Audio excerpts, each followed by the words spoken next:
معاذ رضی اللہ عنہ بیان کرتے ہیں، میں نے عرض کیا اللہ کے رسول، مجھے کوئی ایسا عمل بتائیں جو مجھے جنت میں داخل کر دے اور جہنم سے دور کر دے۔ آپ صلی اللہ علیہ وآلہ وسلم نے فرمایا، تم نے ایک بہت بڑی بات کے متعلق پوچھا ہے، لیکن وہ ایسے شخص کے لیے آسان ہے جس پر اللہ تعالیٰ اسے آسان فرما دے۔ تم اللہ کی عبادت کرو اور اس کے ساتھ کسی کو شریک نہ بناؤ، نماز قائم کرو، زکوٰۃ ادا کرو، رمضان کے روزے رکھو اور بیت اللہ کا حج کرو۔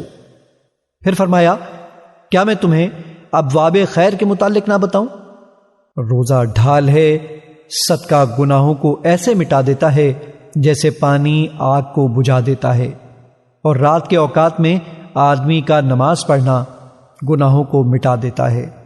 پھر آپ نے سورہ سجدہ کی آیت تلاوت فرمائی۔ ان کے پہلو بستروں سے دور رہتے ہیں، حتیٰ کہ آپ نے وہ عمل کیا کرتے تھے تک تلاوت مکمل فرمائی۔ پھر آپ صلی اللہ علیہ وآلہ وسلم نے فرمایا، کیا میں تمہیں دین کی بنیاد، اس کے ستون اور اس کی چوٹی کے متعلق نہ بتاؤں؟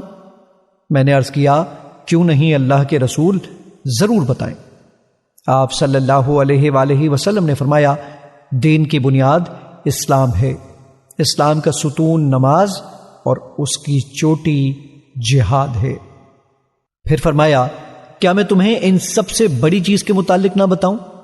میں نے عرض کیا، کیوں نہیں اللہ کے نبی، ضرور بتائیں۔ آپ نے اپنی زبان کو پکڑ کر فرمایا، اسے روک لو۔ میں نے عرض کیا، اللہ کے نبی، ہم اس سے جو کلام کرتے ہیں کیا اس پر ہمارا مواخذہ ہوگا؟